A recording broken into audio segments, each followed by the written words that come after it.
Hope you all like it. Let's get started.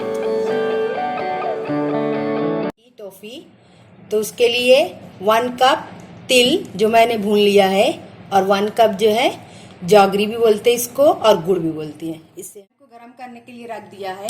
अब उसमें हम 1 कप गुड़ डालेंगे। इसमें हम 2 टेबल स्पून ऑयल डालेंगे। आप घी भी डाल सकते हैं और उसे गुड़ के साथ पकाएंगे। तकरीबन हमने गुड़ को 5 मिनट तक पकाया है। उसे अच्छी तरह पिघला लेंगे। अब ये हो गया है या नहीं, इसे हम पानी में डालकर चेक करेंगे ये हुआ है या नहीं। अगर टूटने की आवाज आती है तो ये हो गया है। अब हम इसमें तिल डालेंगे, अच्छी से मिक्स करेंगे।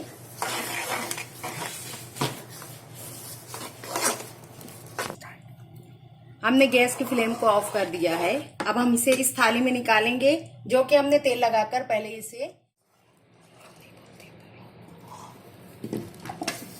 अच्छी से फैला लेंगे इसे।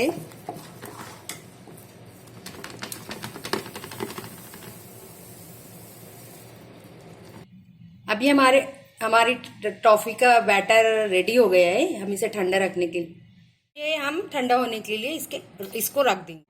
ये हमारी गुड़ की टॉफी रेडी है।